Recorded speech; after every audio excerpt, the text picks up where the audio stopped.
मैंने एक कहानी सुनी।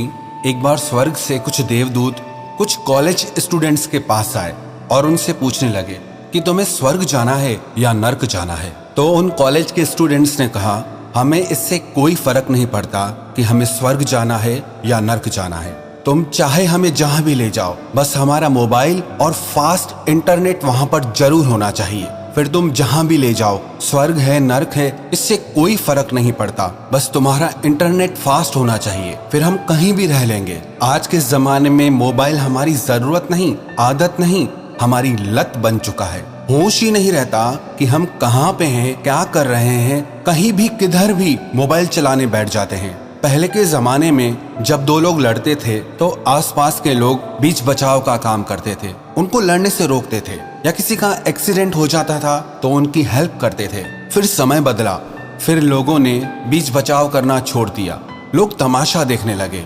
फिर आया मोबाइल का जमाना। अब ना लोग बीच बचाव करते हैं और ना ही तमाशा देखते हैं, अपना मोबाइल निकालते हैं और वीडियो शूट करना शुरू कर देते हैं। अरे किसी का एक्सीडेंट हुआ है, उसकी मदद नहीं करेंगे बल्कि उसका वीडियो शूट करना शुरू कर देंगे।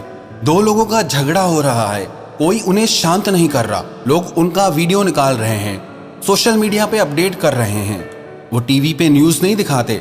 जब बाढ़ आती है, लोगों के घर डूब जाते हैं, तो उनकी मदद करने के बजाय उनसे पूछा जाता है कि बाढ़ में तुम्हें कैसा लग रहा है। अरे किसको अच्छा लगेगा बाढ़ में? इतनी तो हर इंसान को समझ है कि जब बाढ़ आएगी तो सब परेशान हो जाएंगे। एक दादी माँ अपने पोते के साथ बाजार में निकली तो उसने देखा एक लड़की जिसकी गर्दन टेढ़ी हो गई है, मुंह भी टेढ़ा हो गया है। तो उसने अपने पोते से कहा, जल्दी से जाकर के इससे जूता सूंघाओ, किसी डॉक्टर को बुलाओ, इससे मिर्गी का दौरा आया है। तो उसके पोते ने कहा कि इससे कोई मिर्गी का दौरा नहीं आया है दादी, ये तो हाथ में मोबाइल निकाल करके अपनी सेल्फी निकाल रही है। वो दादी बड़ी हैरान हो गई, ये कैसी सेल्फी है जिसके लिए मुंह और गर्दन टेढ़ी करनी पड़ती है? इतने अच्छे खासे मुंह को कोई टेढ़ा कर रहा है, कोई कुछ कर रहा है। ये तो अच्छा हुआ कि हमारे भारत में ये टिकटॉक की बीमारी बंद हो गई, नहीं तो लोग क्या क्या कर रहे थे। कोई ट्रेन की पटरी पे लेट जा रहा है, कोई बाइक से कूद रहा है, कोई सड़क पे लेट जा रहा है, मतलब कुछ भी पागलपन करना है। और कमाल की बात तो ये है कि लोग उसे देख भी रहे हैं, लोगों को मजा आ रहा है ये सब देखने में। आज़ादी से पहले सर उठाकर जीने का मतलब ये था कि हमारा देश आज़ाद हो जाए। सर उठाकर वही इंसान जी सकता है जो मोबाइल नहीं चलाता, और जो सारा दिन मोबाइल में घुसा हुआ है वो अपना सर ऊपर कैसे करेगा? मुझे नहीं लगता जो लोग बहुत ज़्यादा मोबाइल चलाते हैं वो लोग रोज चांद सितारों को देखते भी होंगे। कभी ना ऐसा हो कि इनको मोबाइल में न्यूज़ आए कि अब आसमान में चांद सितारे नहीं निकलते, तो इन्हें पता चलेगा कि आसमान में चांद सितारे होते भी थे। मोबाइल में न्यूज़ पढ़ के इन्हें पता चलेगा कि अब चांद सितारे नहीं निकला करते हैं। आप लोग जो मुझे सुन रहे हो, सच सच बताना, आखिरी बार आपने चांद सितारों को कब देखा था? कमेंट करके ज़रूर बताना। लोगों का ध्यान ही पता नहीं कहाँ है। 4 लोग कार में जा रहे हैं, चारों बात कर रहे हैं पर आपस में नहीं, चारों अपने अपने फ़ोन पे लगे हैं। लोग फैमिली डिनर के लिए जाते हैं, जाते तो सब साथ हैं पर हर कोई अपने ही फ़ोन में लगा हुआ है। कोई फ़ोटो लेने में लगा है, कोई सोशल मीडिया अपडेट करने में लगा है। पता नहीं हो क्या गया है लोगों को। सब लोग साइबर ज़ॉम्बीज़ बन गए हैं। मुझे अपनी लाइफ की एक पुरानी बात याद आई। एक समय था जब मोबाइल नहीं हुआ करते थे, तो मेरे कुछ फैमिली मेम्बर यूएस और यूरोप में रहते हैं, तो हमारे घर में जो टेलीफोन था उसमें आईएसडी की सुविधा नहीं थी, तो पीसीओ बूथ हुआ करते थे। तो हम सारी फैमिली मिल करके उस पीसीओ बूथ पे जाते थे और सब लोग मिल करके अपने फैमिली मेंबर्स से बात किया करते थे, और मन में बहुत खुशी सी होती थी उनसे बात करके। अब तो पीसीओ बूथ बंद हो गए हैं। पता नहीं आप लोगों में से कितने लोग पीसीओ बूथ में गए होंगे पहले। अपनों से बात करके बहुत खुशी मिलती थी। और अभी इस टाइम पे यूएस में जो हमारे फैमिली मेंबर रहते हैं वो कहते हैं कि अब यहाँ से इंडिया कॉल्स फ्री हो गए हैं। पर कमाल की बात बताऊँ क्या है, फ़ोन्स तो फ्री हो गए हैं पर अपनी लाइफ में अब वो भी बिजी हो गए हैं, हम भी बिजी हो गए हैं। एक्चुअली में मुझे किताबें पढ़ने का बहुत शौक है। किताबें लेने के लिए मैं कहीं भी चला जाता हूँ, चाहे कोई लाइब्रेरी हो, कोई बुक स्टोर हो। और कुछ लोग आपने शायद देखे होंगे जो रद्दी के भाव में किताबें बेचते हैं, कभी कभी वहाँ भी चला जाता हूँ और कई बार वहाँ पे बहुत अच्छी अच्छी बुक्स भी मिल जाती हैं। वैसे मेरा रूम किताबों से भरा रहता है, लेकिन जो मेरा बेड है वहाँ पे भी बहुत सारी किताबें पड़ी रहती हैं। तो जो लोग मुझसे मिलने आते हैं या काउंसलिंग के लिए आते हैं, वो कहते हैं कि आपके बेड पे इतनी सारी किताबें पड़ी हैं, आपको नींद कैसे आती है? मैं कहता हूँ कि ये किताबें मेरे बेड पे पड़ी हैं, इसीलिए मुझे बहुत अच्छी नींद आती है। एक सच्ची बात बताऊँ आपको, आप रात को सोने से पहले आधा घंटा मोबाइल चलाओ, आपकी नींद 2 घंटे के लिए उड़ जाएगी। और आप सोने से पहले आधा घंटा किताब पढ़ो, आपको आधा घंटा पूरा होने से पहले ही नींद आ जाएगी। अभी कुछ समय पहले मुझे एक माताजी मिली, वो बता रही थी अपने बच्चों के बारे में। बोल रही थी, मेरे बच्चे ऐसे हैं जो टॉयलेट में भी मोबाइल लेके जाते हैं। हद कर दी है आप लोगों ने। अरे थोड़ी देर तो शांति से बैठा करो। कोई मर रहा है वहां पे भी मोबाइल ले जाएंगे, किसी को शमशान ले जा रहे हैं वहां पे भी मोबाइल चालू है, किसी की श्रद्धांजलि सभा है वहां पे भी मोबाइल चालू है। मैं ये नहीं कह रहा कि मोबाइल फोन चलाना गलत बात है, ये तो आज की जिंदगी की जरूरत बन गया है। इससे हमारे बहुत सारे काम आसान हो जाते हैं, बहुत सारे बच्चे इससे पढ़ाई करते हैं। पर आप सच्ची सच्ची बताना, आप इससे काम कितना करते हैं और आप इसमें टाइम कितना खराब करते हैं? कभी सोच कर देखना।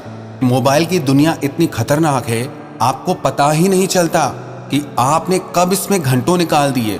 एक टिप आपको देता हूं, जब भी आप मोबाइल में घुसे तो एक टाइमर या अलार्म सेट कर लें कि सिर्फ इतनी देर ही मोबाइल चलाऊंगा और इतनी देर के बाद मैं मोबाइल को इस्तेमाल करना बंद कर दूंगा। कहते हैं जो इंसान 1 घंटे में बिना काम के 5 बार से ज्यादा अपना मोबाइल चेक करता है, वो मोबाइल एडिक्ट है, उसको मोबाइल की लत लग चुकी है। अरे मैंने खुद ऐसे कई लोगों को देखा है जो बिना काम के हर थोड़ी देर में अपना मोबाइल चेक करते रहेंगे, या जैसे ही मोबाइल में नोटिफिकेशन की बीप बजेगी उसी टाइम इंस्टेंटली अपने मोबाइल को चेक करते हैं, जैसे कि मोबाइल उनका बॉस हो, उनका मालिक हो।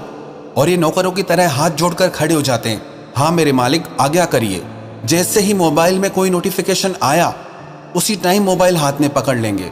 चाहे जिंदगी का कितना भी खूबसूरत लम्हा हो, उसे छोड़कर वो मोबाइल में घुस जाएंगे।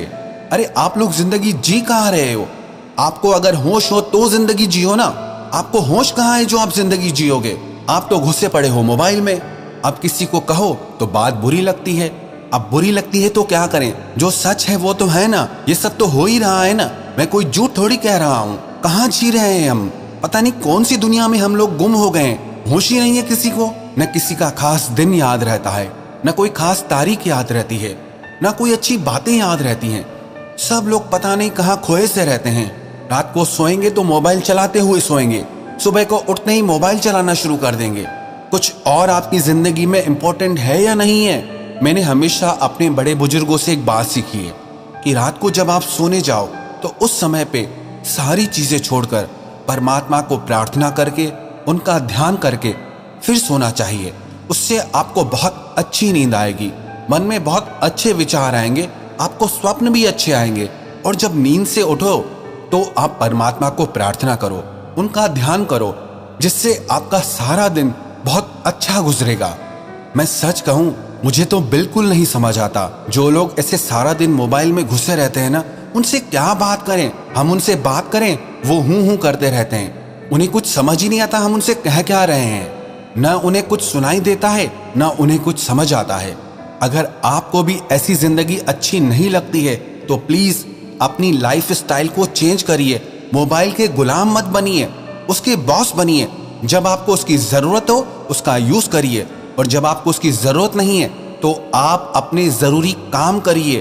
अपनी लाइफ पे फोकस करिए, अपनी हेल्थ पे फोकस करिए, अपने फ्यूचर पे फोकस करिए। क्या यही आपकी पहचान है कि आप सारा दिन मोबाइल चलाते रहते हैं, या कुछ और भी आपकी जिंदगी में इंपॉर्टेंट है? आज अगर मेरी बातें आपको बुरी लगी हैं तो मैं इसके लिए माफी बिल्कुल नहीं मांगूंगा, क्योंकि मैं चाहता हूं ये बातें आपको बुरी लगे, ये बातें आपको चुभें।